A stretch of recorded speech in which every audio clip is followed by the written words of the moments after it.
প্রতি বছরের মতো এবছরও পুজোর শপিংয়ের দায়িত্ব আমার উপর, কারণ সবাই টাকা দিয়ে দেয় আমাকে, বলে তুমি সবার জন্য কিনে নিয়ে আসো। তো এবছরও সেম হয়েছে, কিন্তু এবছর আমি অনেকটা লেট করে শপিং করছি জানো তো। এই টাইমে আমার 2-3 বার শপিংয়ে আসা হয়ে যায়, বাট এবছর প্রচণ্ড হ্যাট্রিক হবে, কারণ আর কয়েকটা দিন মাত্র পুজোর বাকি।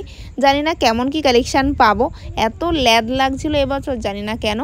তো প্রথমেই চলে এসেছি সিটি স্টাইল, যেটা রুটিন থাকে প্রতি বছর। সিটি স্টাইল থেকে শুরু করি, স্প্রায়ারে গিয়ে শেষ করি। আর এই টপটা আমার খুব পছন্দ হয়েছে, দেখো হোয়াইট কালারের মধ্যে কি সুন্দর দেখতে। আর হোয়াইট তো আমার খুব ফেভারিট, হোয়াইট ব্ল্যাক। আর এটা নিচ্ছি আমার বোনের মেয়ের জন্য, ও খুব কিউট আর খুব ছোট তো। আর এই ইয়েলোটাও ভালো লেগেছিলো, কিন্তু ইয়েলোটা ওর সাইজে ছিল না। আর এই 3টে প্যান্টের মধ্যে আমি খুব কনফিউজ ছিলাম কোনটা নেব। আর পিঙ্কটা যদি বা পছন্দ হলো, উনি টেনে নিয়ে নিল। কি অবস্থা দেখো, অন্তত একবার তো মানুষ জিজ্ঞাসা করে তুমি নেবে কি নেবে না। তো নিয়ে নিল, আমি আর নিলাম না, অন্য কালার নিয়েছি। তারপরে ভাবছি এবার লেকমল যাব নাকি নিউ মার্কেট যাব। অনেকটা ভাবার পরে ভাবলাম যা নিউ মার্কেটেই চলে যাই একদম, যেহেতু এন্ড না, এত ঘোরার সময় নেই। আর নিউ মার্কেট চত্বরটা আমার খুব পছন্দের একটা জায়গা।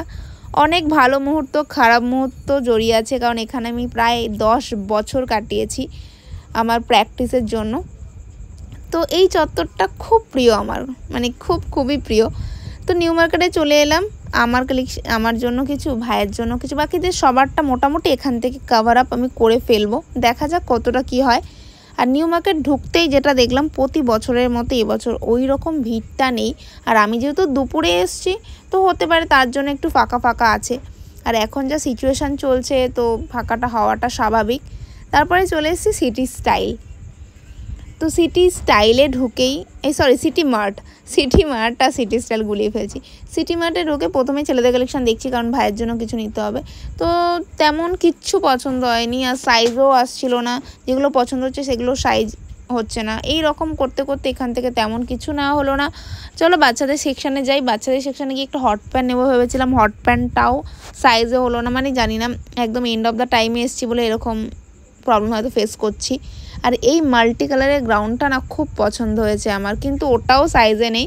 আর ওর সামনেই যেহেতু জন্মদিন আছে, তো আমার এরকম একটা গ্রাউন্ড দেওয়ার খুব ইচ্ছে আছে, দেখা যাক। আর তোমরা কারা কারা ফুল পছন্দ করো বলো, আমার তো খুব ভালো লাগে। কোনো এক সময় আমার বাগান তোমাদের সাথে শেয়ার করবো, আমি নিজে হাতে করেছি। আর কিছুদিন পরেই ওর মধ্যে শিউলি ফুলটাও ফুটবে, আমি খুব এক্সাইটেড হয়ে আছি, তো সেটাও তোমাদের সাথে দেখাবো। তারপরে চলে এলাম সিরাম একাডেমি। এটা আমার খুব ফেভারিট জায়গা, মানে নিউ মার্কেট আসবো তো সিরামে আসবোই একবার।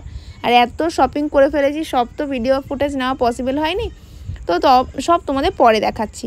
খুব খিদে পেয়ে গেছে, যেহেতু দুপুরেই বেরিয়েছি। তো এখান থেকে আমার ফেভারিট খাবার নিয়ে নিয়েছি, চিকেন 65।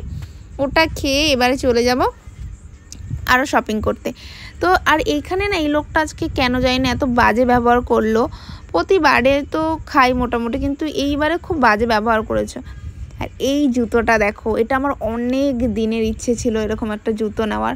তো আজকের ফাইনালি সেটা হয়েও গেছে, কিন্তু এন্ড অফ দ্য টাইমে না সেটা, মানে কি বলবো, মনটা খুব খারাপ। আর আমি হচ্ছে এমন একটা মানুষ যে শপিং করতে প্রচণ্ড ভালোবাসি, প্রচণ্ড।